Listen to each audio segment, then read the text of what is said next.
And on his funeral, I remember Nana, so his wife, keeps saying, like whenever people talk to her, and she just repeat the same sentence. My husband saw Jesus. So what was that experience? 挑战您的价值观，返璞归真过生活。欢迎收看《10万个为什么》，我是你的好朋友路德。在节目一开始，提醒大家订阅我的频道，并打开小铃铛，千万不要错过每周五的精彩节目哦。Yeah, I remember Thanksgiving. I met them. Both grandpa and grandma together, and I'm just so. When I first saw them, I just felt they're so cute. They're so cute. And they started to tell me stories, you know, and sometimes. Then I forgot something, and grandpa will tell me and it's so, and they hold their hands. After 70 years, 70 years of marriage, they still hold their hands. I'm like, so cute. And then you said he still drive, you know. He was like 90. Still driving. We didn't know how to stop him. You know, it's like, well, I got keys and I got a license. And So I was very surprised at how he could drive. They were pretty independent. I mean, besides, you know, me helping mom quite a bit at that point, he was pretty independent still until a few months before he passed away, and he started having more and more issues. And on his funeral, I remember Nana, so his wife, keeps saying, like whenever people talk to her, and she just repeat the same sentence. My husband saw Jesus. So what was that experience? Well, I don't know. All I know is not from his side, because he talked about it a little bit to her, I guess.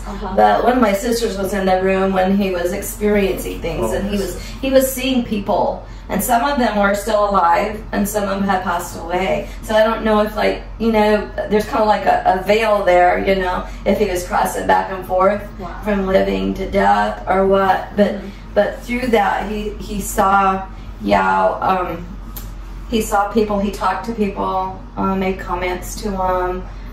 My sister wrote some of them down, but, you know, without knowing the context, we don't really know, you know, what it all meant, except we knew that, you know, it was both living and people had passed away already. But I think it was preparation for him. God was preparing him. It was probably 2 or 3 days before he passed away that happened. It was during the night, middle of the night. So I think it gave him just peace. Yeah, especially for his wife. Because, you know, I feel like they were so in love, like holding hands for 70 years, and then one is gone, right? So I think for the wife should be so heartbroken, but she was joyful. When I saw her, she was still smiling, very excited. My husband saw Jesus. She kind of, you know, I mean, she's always been. I mean, she would be sad at something, you know, like somebody passing and stuff. But she had a way of always looking at the bright side of things and the good side of things, even when, you know, throughout her life, even she seemed to have just be really optimistic, and I think that ministered to her so much. But she heard that, and she knew that, and that gave her peace. And, you know, I told her one time, I said, you know, Mama, it's okay to be sad about Daddy. She said, I know, and I am sometimes, but I know he's in a better place, and I'm just happy for him, and that was just how it was. You know, for him, I think it was like heaven was welcoming him, and we had a friend come see him. They had told us, you know, he's not going to last much longer now. And so friends came and saw him, and he was a friend of my parents when we lived in Nevada, and then they moved back to Texas, I guess before we did even. And he came into the room, and he pointed at my dad. He said, "This is the godliest man I've ever known." And it was just, well, probably an hour or 2 later that Dad passed away. And I think he needed to hear that. For some reason, I mean, he just needed to hear that. Such a recognition. That you saw him like kind of raise his hands. He would raise his hand every now and then, and I mean, in the beginning, sometimes he would just sing something, you know, but then he was still doing that, and even until almost the very end, he would still like try to move his hand up. That generation, only thing that they heard was hellfire and brimstone. They didn't hear about the love and the mercy of God. So everything was, you know, damnation and hell. You're going to hell if you're not this, you know. And so in the 30s, 40s, and 50s, that's all they heard. So they were. So I think there was in that older generation, there's hesitancy of going to the other side because they don't know. And I think that's why they had to have such a visitation. At least he did, to know he was okay. You know, and because I remember he would just all of a sudden, and I remember the song. He'd sing, "This is my story. This is my song. Praising my Savior all the day long." Where'd that come from? You know, and, you know, I mean, he would just pop up and say that, you know, and sing it. Sing it, And so it was interesting to the process, you know, of watching him, because, you know, that judge that came over, he was one of the people that he was talking to that were alive. Yeah, he was a judge. He was a judge, and so the one that said, "This is the godliest man I've ever known," and so it was almost like a prophetic statement, a prophetic, you know, judgment. This man's godly, and so that was very moving. Yeah. You know, it's interesting how God will come and meet people. It's never the same. Yeah. You know? Yeah. And then, you know, my mom, her memory, she really had to have somebody with her all the time. So, you know, we took care of her. In that time, I felt like it was really a healing time for us with our mom. She was a brilliant woman, and, you know, so creative and could do so many things and stuff. And you know, and she expected a lot of us. And sometimes those expectations were hard to live up to and stuff. And I so, understand as a child. Yeah, exactly. All the parents are like that. Yeah, she was like that, you know, and we did something, you better do your best, you know, and stuff. And you know, that's not a bad thing, but sometimes it was a little bit hard to be under. But this time that we had with her, you know, after my dad passed away, and so somebody had to be with her all the time, and so we would switch off and rotate and stuff. And it was really a healing time. I think for us all with Mom, you know, just a really sweet time. She became very childlike, you know, and just really sweet. And yet she knew that we were taking care of her, and she knew that, and she appreciated it. She would just always, you know, just. She was very appreciative. She was very proud of your 4 daughters. Yes, she was. Yeah, I have 4 daughters. Yes. I can feel she's very proud. And she kind of, you know, forgot our names, but she still knew. She knew I was her baby. Aww. She would introduce me to her friends at her activities, you know, that I was her baby,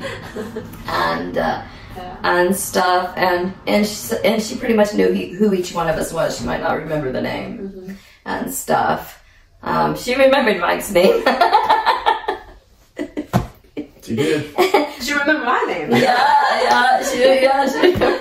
She did. And even the nursing or the assisted living, you know, they said, you know, most people don't get very many visits from their family here. And I know, you know, there's people that may not live there, and there's other reasons. Sometimes people can't be there, but we pretty much, I tried to be there at least 3 times a week, and the other sisters too, Lynn, about 3 times a week, and the others filled in whenever we, you know, had something else going on. And I think one of the reasons why people are sad when their you know, beloved one or parents pass away is because they regret. When they were still alive, but they didn't spend enough time with them. They still have maybe some words to tell them, but they didn't tell them, or you know, those. I think that could be very, very hard, you know. But you really made a good decision, like to go to visit her every. And she was so grateful. Once I think they put her on hospice, full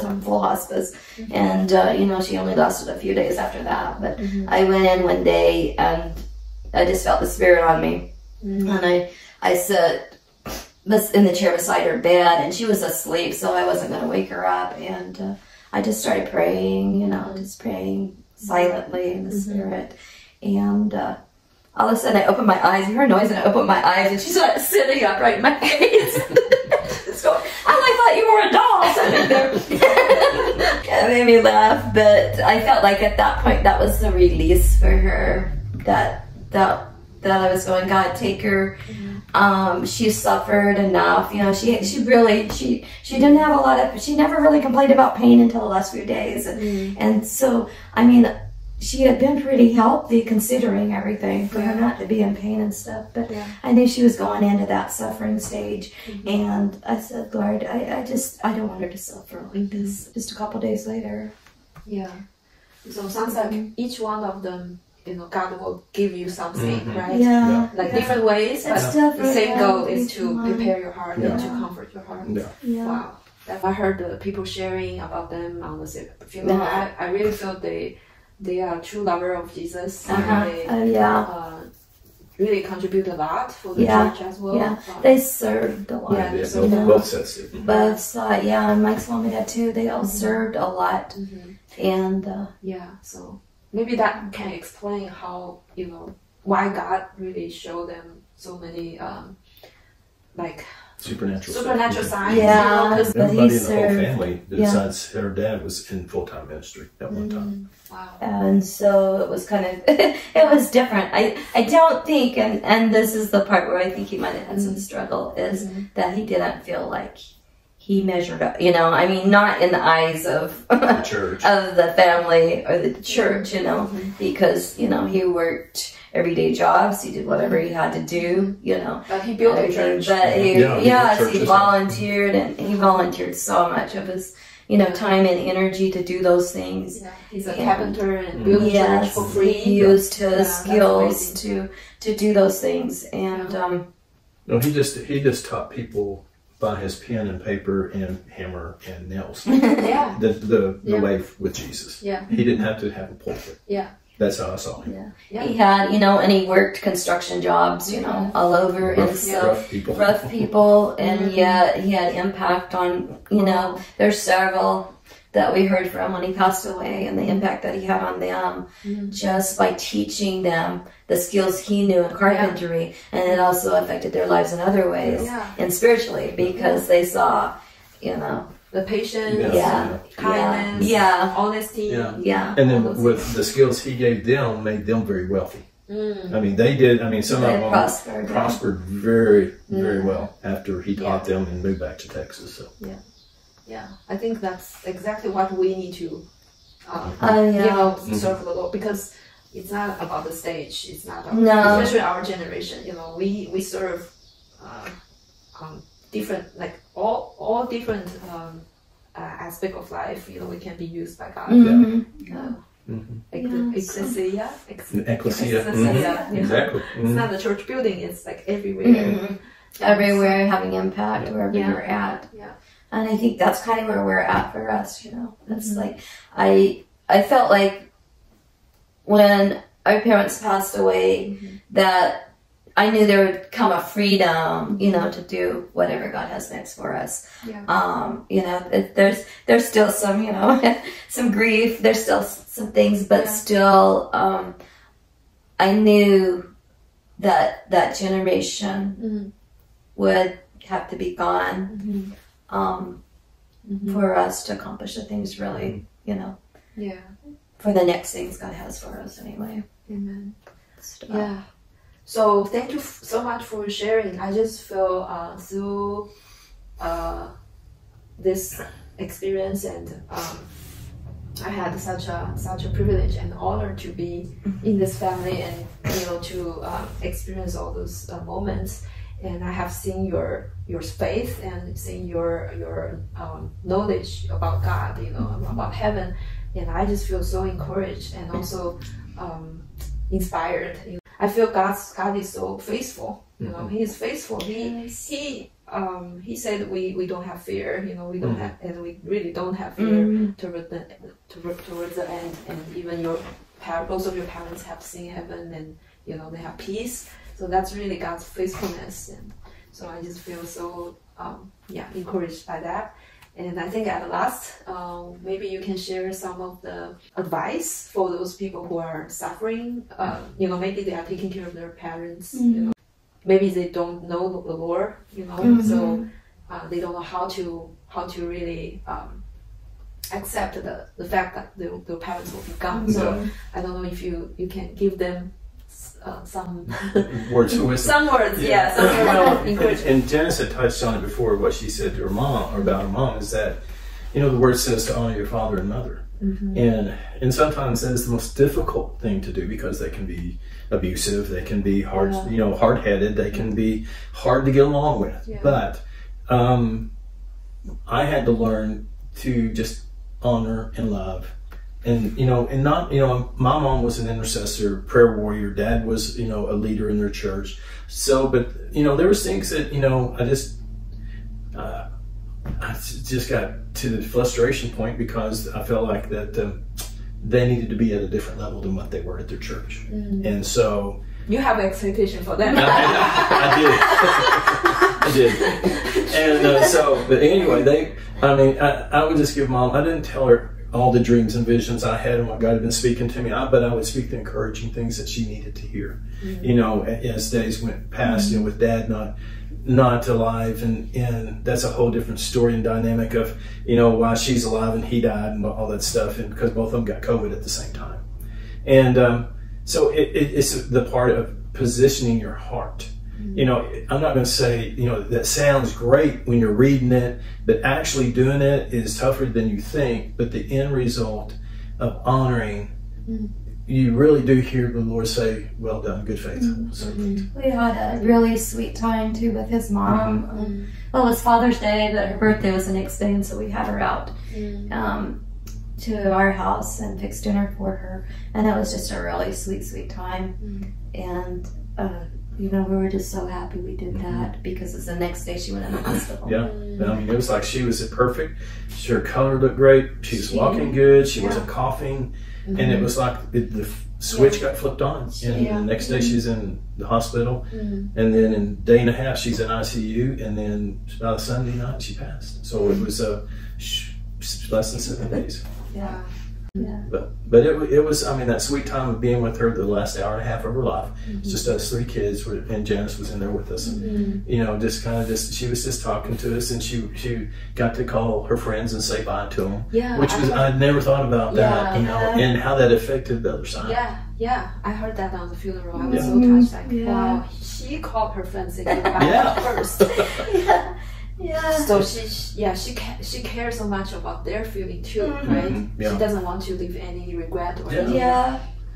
And then, you know, and then she says, oh, you know, and then the pain started getting worse, and she goes, okay, I'm ready. And so it was, you know, her lungs, couldn't hold oxygen at all. Her lungs had died basically. And so she went peaceful. So definitely honor your parents. Honor the parents. Well, that's the only commandment that has a promise with it. That's right. Honor your father and mother, and it will be well with you. And it will be well with you. And your testimony is here. It's like so real, like because you honor your parents, so you because there's no regrets. There's no regrets. And we did everything we could to take care of them. And it did take a period of time.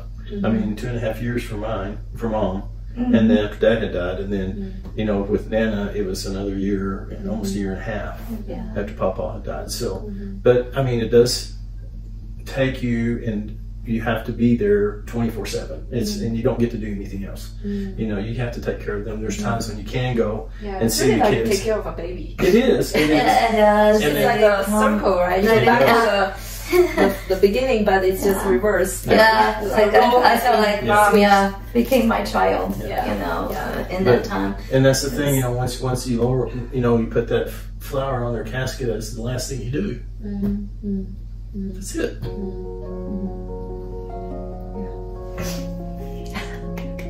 Thank you. Thank you for all you have done. I just learned a lot from you. You know, I learned a lot from how you treat, you know, your parents, how you honor them. And I think that's really precious. That's really the key for a lot of people who face death. You know, instead of just complaining or being afraid or worry, you know, we just serve, continue to serve, to do whatever we can do, and then just trust God, and God will show His mercy and show His goodness. it turned out be happy. Yeah, it's a happy ending. After all. Yeah. Wow, thank you. Oh, I want to give you a hug. Thank you for sharing your experience and your stories. Yeah, I'm very happy to be your daughter-in-law. We're very happy for you. Very happy to be your daughter-in-law too. All right, So. Okay, so this is the end of our episode, and hope you enjoy it. And if you feel this is very useful for your family and friends, please forward to them. So yeah, we just want to bless you and bless your family. May God's love fill your heart today and every day of your life. Okay, bye. We'll see you next time.